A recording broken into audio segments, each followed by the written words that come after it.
sidee ku dhici kartaa ninkii kiristanka aflagaadeeyay in xabsiga lagu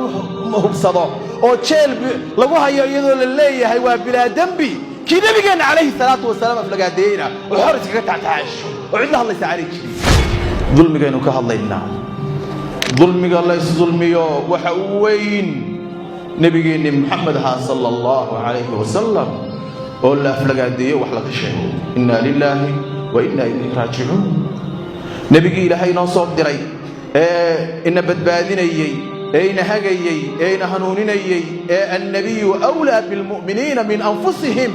nabigu wuxuu ka mudan yahay mu'miniinta naftooda uu yiri ilaahay subhanahu wa ta'ala in si calana oo umadoodani maqlayso loo aflagaadeeyay maraysa maanta walaalayaal arinta xaaladeedu maxay noqonaysaa culimadu kamay labayn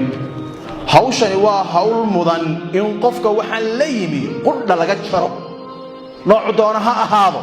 midabku doona ha sheegto meeshu doona ha joogo ilaahayna inta badan wuxuu u diraa rag ka adeegta dadka waxaan la yimi oo ku dhadhaafiya hadduu doono nabi ha sheegto ama nabi ha canjilo ama nabi ha sawiro ama nabiga calayhi salaatu wasalaam ha aflagaadeeyo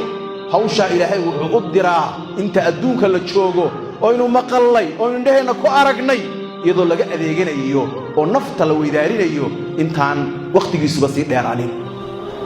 sadarteed walaalayaal dad muslimiina oo masaajidooda leh oo manaabirtooda iyo eedaankoodu baxayo oo kitaabkoodu dhex yaallo oo nabigoodii raacsan oo ku maaragtay ay salliyaya sidee ku dhacaysaa ay ku imanaysaa in nabigoodii lagu dhex aflagaadeeyo oo wax laga sheego waa ayaan darrada maanta ina haysato walaalayaal sadarteed walaalayaal waxayna la gudboon inaynu baraarugno oo xaaladda maanta aynu ku nool nahay iyo fikradaha laynoo soo waaridayo iyo kuwa inala midabka ah ee inala maaragtay afka ah ee haddana islaamnimada ka fog ee shaqaba ku lahayn inaynu iska qabanno haddii wax laga qaban waayo xukuumaddu wax ka qaban weydo dadka muslimiinta ah ee ehelka ah ee degan inay arrintaa wax ka qabtaan walaalayaal waa arrin habboon haddii maanta waxa laga yaabaa cid kale laga aflagaadayn lahaa in qofka markaa walaalayaal wax xun lala mari lahaa sidee ku dhici kartaa ninkii kiristanka aflagaadeeyay in xabsiga lagu hubsado oo jeel lagu hayo iyadoo la leeyahay waa bilaa dambi kii nabigeena calayhi salaatu wasalaam aflagaadeeyna oo xor iskaga taxtaasho oo cid la hadlaysa calayhi sidee ku dhici kartaa walaalayaal ay cadaala wa ay diin dhaqanka tilmaamaya waxa si muhiim walaalayaal اللهم عليك بالظالمين